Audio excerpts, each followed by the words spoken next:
Greetings everyone. In this video, I will be talking to you about the atheist test. This is a gospel tract that I ordered from livingwaters.com. It is very illustrated properly and very well done. I would say it's worth it. You can get 100 of them for about $10.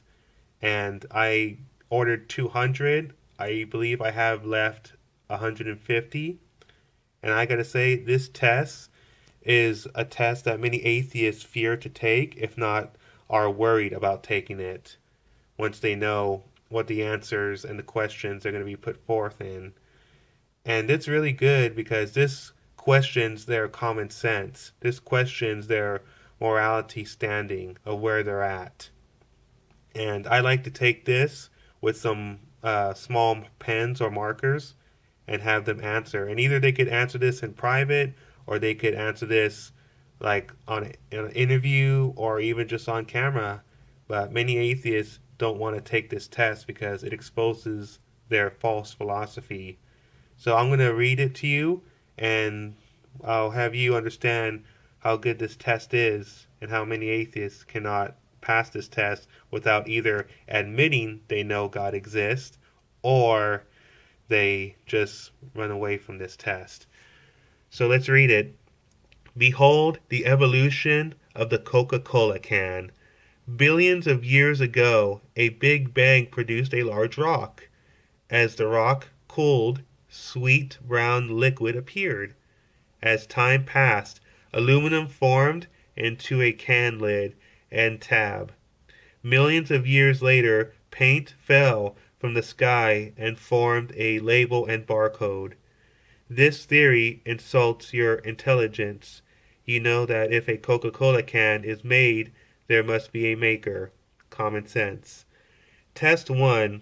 A person who thinks the Coca-Cola can had no designer is A. Intelligent, B. Is a fool, C. Has an ulterior motive for denying the obvious. Now let's go to the other pages. Here's the next one. Behold the human eye. It has 40 million nerve endings and 137 million light-sensitive cells.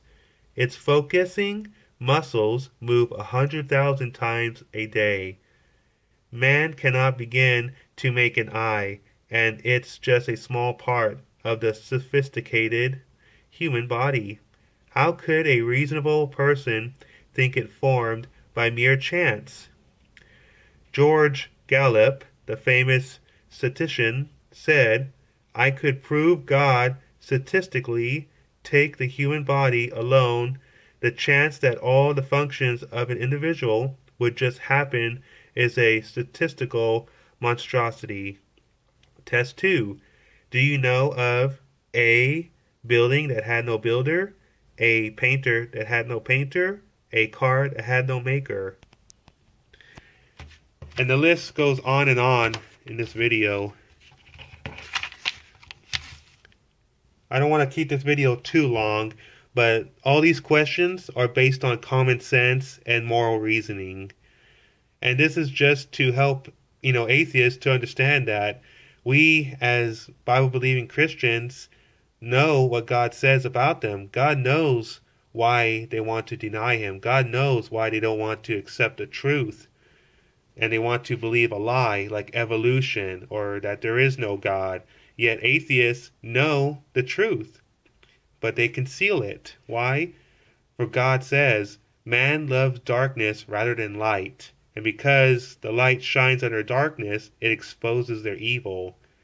God also says, a fool has said in his heart, there is no God. Why? God explains, because they do abominable works. And they like to call themselves good even though they do evil, which is sin. Sin, transgressions against God. It's immoral. So this test is really good. I'll read to you one of the ending parts because this is actually really good. Let's read it.